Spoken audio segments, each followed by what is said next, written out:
¿De qué se compone mi espalda? ¿Cómo debería estar posicionada? El dolor lumbar es la principal causa de discapacidad en todo el mundo. Y es por esto que voy a contarte a través de una serie de vídeos las principales y más comunes causas que suelen provocar molestias lumbares o lesiones del tipo protusiones o hernias. Te lo voy a explicar de una forma sencilla, práctica y sobre todo centrándome en los principales factores que causan estas lesiones relacionadas con la postura y el movimiento. No solo a nivel de ejercicios de entrenamiento, sino también con los típicos movimientos del día a día. En este primer vídeo te voy a describir de forma sencilla de qué está compuesta la columna vertebral y cuál debería ser la postura adecuada. Para comprender mejor la estructura esquelética real de la columna, que se extiende desde la escápula hasta la pelvis, debemos observar su posición natural o neutral. Esta posición es esencialmente la base de operaciones de la columna vertebral, en la que se encuentra en una posición menos estresada. En esta posición neutra, la columna es más resistente al estrés impuesto de la vida diaria. Cuando una columna sana está en una posición neutral o neutra, se presentan tres curvas naturales. En la zona del cuello o columna cervical, que comienza en una cavidad en la parte posterior del cráneo y termina aproximadamente donde el cuello se encuentra con el comienzo del torso, se curva suavemente hacia el frente del cuerpo. El término médico para describir esta curva se conoce como lordosis.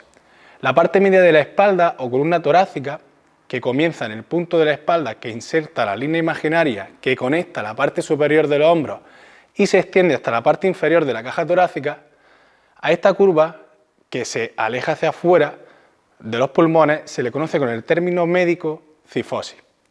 La parte baja de la espalda o columna lumbar comienza en la base de la caja torácica y se extiende hasta la base de la pelvis o el coxis.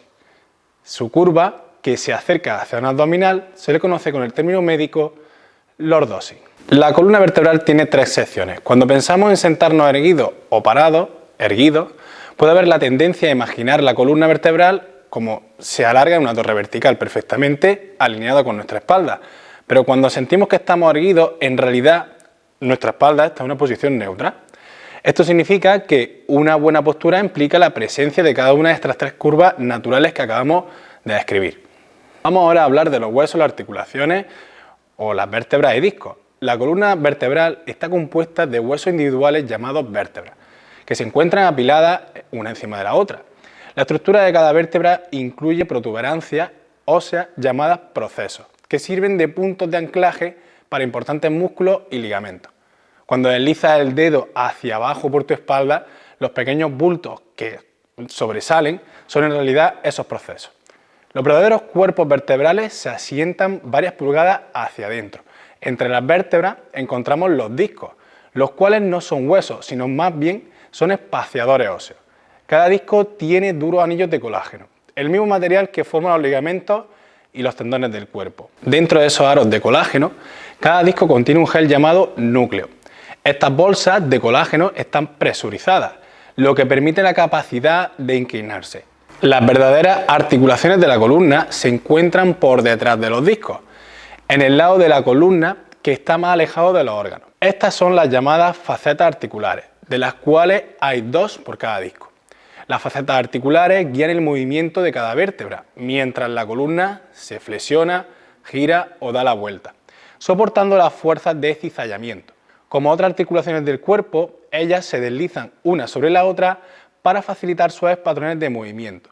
Si flexiona la columna demasiado y muy a menudo, los discos de la columna podrán agrietarse o se delaminarán y se romperán. De hecho, las columnas más largas y más gruesas se agrietan más pronto, ya que el estrés de flexión es mayor. A continuación te voy a hablar sobre los nervios que contienen la columna. La columna alberga la médula espinal que corre desde el cerebro a lo largo de la columna, con raíces que salen de cada nivel vertebral. Estas sensan el dolor y controlan el movimiento y la función de diferentes órganos. Un daño a la columna irrita o comprime las raíces nerviosas, provocando tanto dolor de la espalda como entumecimiento en las partes distales del cuerpo, vinculadas con ese nervio en particular.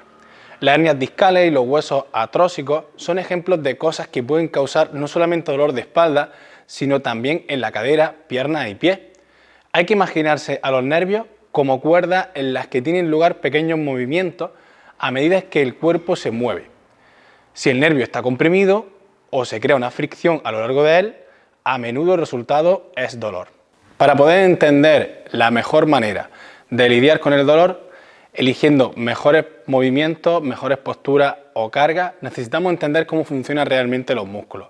Los músculos del torso, que son flácidos y débiles o están fuera de un balance en relación unos con otros, pueden causar problemas de espalda. El recto abdominal, que es el músculo frontal del abdomen, el conocido six-pack, anclado a él encontramos los músculos que forman la pared abdominal lateral, los oblicuos.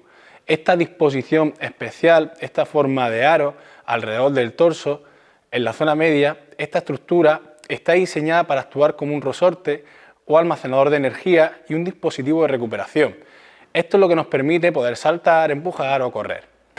Los músculos de la espalda incluyen los erectores de la columna, el cuadrador lumbar, dorsal ancho, romboides, trapecio y otros muchos más pequeños que están cerca de la columna misma. Los erectores provocan rigidez y soporte a la tendencia de inclinarse hacia adelante. Estos músculos realizan esta función a la vez que equilibran la fuerza de cizallamiento. Para que esto se produzca es muy importante que la columna esté en su posición no encorvada o la posición neutra. El dorsal ancho es un músculo muy importante para estabilizar la columna y hacerla más resiliente mientras mejoran su rendimiento. Es la parte de la familia de los músculos involucrados en las tareas de levantar, traccionar o transportar. Los músculos de la espalda están dispuestos de tal forma que algunos actúan sobre una sola articulación, mientras que otros actúan sobre varias articulaciones.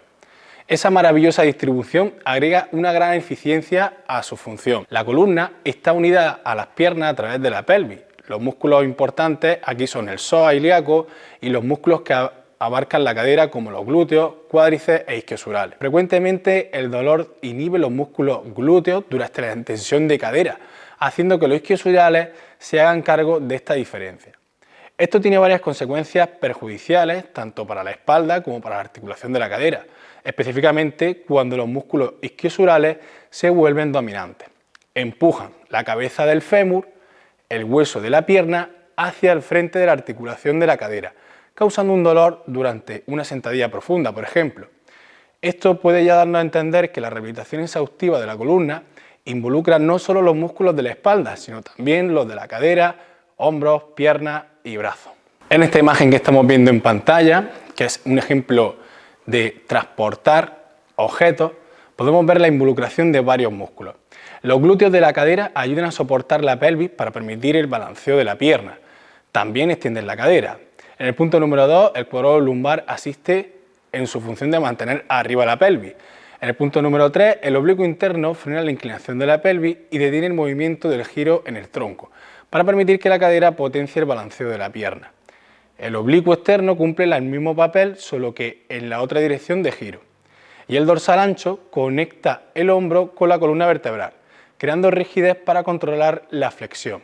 Si alguno de estos músculos tiene un funcionamiento pobre o incorrecto, hará que la espalda quede comprometida y eventualmente esto causará dolor. Los tejidos conectivos que componen la espalda están comprendidos por los ligamentos, cápsulas, articulaciones y fascias.